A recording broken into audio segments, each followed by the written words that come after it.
अगर आप नौकरी पेशा हैं और आपका पीएफ कटता है और आप सोच रहे हैं कि ज़रूरत पड़ने पर आसानी से अपना पीएफ का पैसा निकाल लेंगे, तो ज़रा रुकिए, क्योंकि ईपीएफओ ने करोड़ों खाता धारकों के लिए एक बेहद अहम अलर्ट जारी किया है।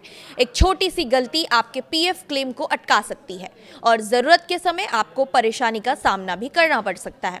आज के इस वीडियो में आपको बताएंगे कि कौन सी वो गलती है जो आपको नहीं करनी है और पीएफ का पैसा निकालते समय किन बातों का ध्यान रखना है। नमस्कार, मैं हूं अंजलि राठौर और आप देख रहे हैं न्यूज़ 18 का डिजिटल प्लेटफॉर्म।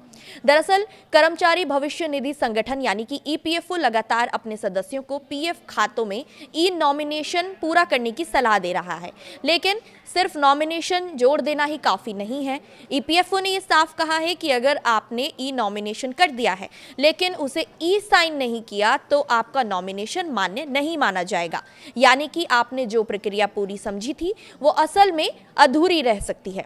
ईपीएफओ ने अपने आधिकारिक सोशल मीडिया प्लेटफॉर्म पर इस अलर्ट को जारी किया है और संगठन ने कहा है कि ई साइन के बिना ई नॉमिनेशन वैध नहीं होगा। इसीलिए जिन लोगों ने अब तक ये प्रक्रिया पूरी नहीं की है उन्हें जल्द से जल्द इसे पूरा कर लेना चाहिए, क्योंकि भविष्य में पीएफ क्लेम, बीमा लाभ या फिर अन्य सुविधाओं के दौरान ये एक बड़ी बाधा बन सकता है।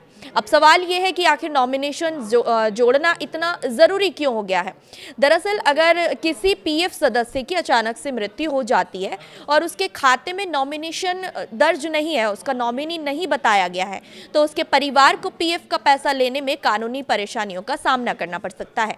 वहीं अगर नॉमिनी पहले से दर्ज है तो प्रक्रिया पूरी तरह से आसान हो जाएगी। राशि सीधे नॉमिनी के खाते में ट्रांसफर की जा सकती है। यही वजह है कि ईपीएफओ लगातार इस काम को प्राथमिकता देने की सलाह दे रहा है।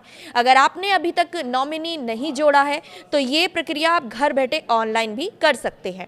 इसके लिए सबसे पहले आपको ईपीएफओ की आधिकारिक वेबसाइट पर जाना है, वहां अपने यूएएन और पासवर्ड की मदद से लॉगिन करना है। इसके बाद मैनेज सेक्शन में जाकर ई नॉमिनेशन का विकल्प चुनना है। यहाँ आपने अपने नॉमिनी का नाम, फोटो और उसकी अन्य जरूरी जानकारी जो भरनी है वो भरनी होगी। अगर आपने एक से ज्यादा नॉमिनी जोड़ना है तो उसके लिए और भी ज्यादा विकल्प उसमें मौजूद है।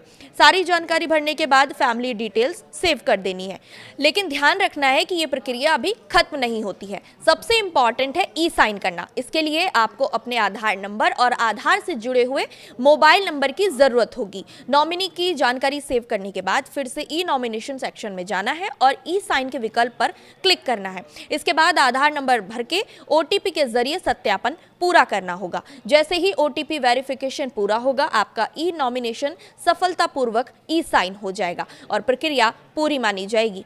आज के समय में ईपीएफओ ने ज्यादातर सेवाओं को ऑनलाइन कर दिया है, जिससे पीएफ बैलेंस चेक करने से लेकर क्लेम करने तक का पूरा काम पहले से काफी आसान हो गया है। लेकिन अगर आपने खाते में वैध नॉमिनी नहीं भरा है तो सुविधाओं का लाभ लेने में आपको दिक्कत आ सकती है। इसीलिए अगर आपने अब तक ये काम नहीं किया तो टालिए मत। कुछ ही मिनटों का ये काम भविष्य में आपके परिवार और आपके लिए बड़ी राहत साबित हो सकता है। फिलहाल इस वीडियो में इतना ही। नमस्कार।